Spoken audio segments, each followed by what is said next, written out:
different is America and society from, like, German society in the 30s and 40s? Like, how really different are we? They literally studied our genocidal racist playbook to inform how they, like... Let's go with complete and total opposite of 1930s and 40s Germany. For starters, I don't see any armed gangs of communists and fascists fighting in the streets. I don't see the United States in the midst of a Great Depression right now. In fact, we have a flourishing economy, the strongest in the world right now. I don't see America being taken over as an absolute dictatorship either.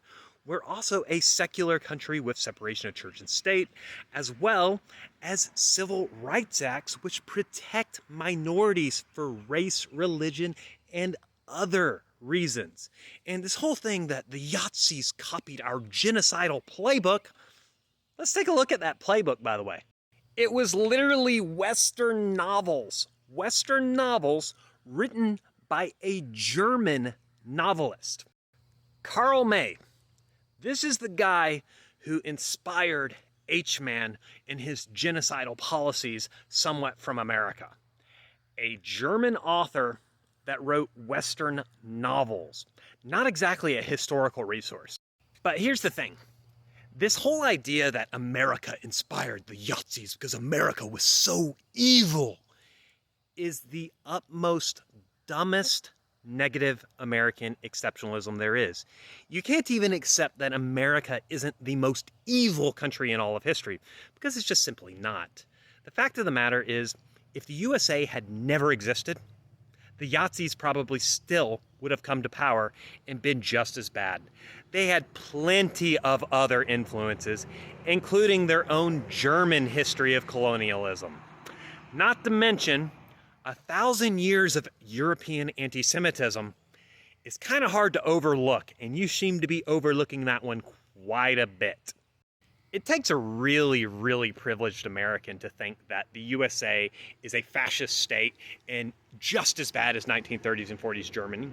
But there are actually a few countries who I think are comparable right now. And those are Vladimir Putin's Russia, Ayatollah Khamenei's Iran, and Bashar al-Assad's Syria.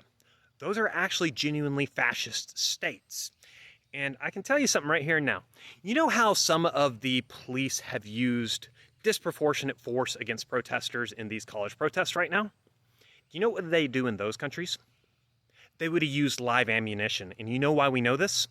Because that's exactly what Iran did during the Masa Amini protests that happened a few years back.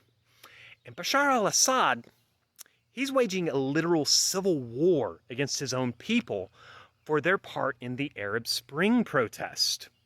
And Vladimir Putin, he's been having people arrested and put into their gulags for holding up blank signs that are critical of their war in Ukraine.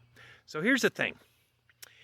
Are there fascists within the USA? Yes, there are. The far right is a really existing thing. Unfortunately, in a democracy, we have the whole spread of politics, and even the fascists get their voice. But so do the communists here.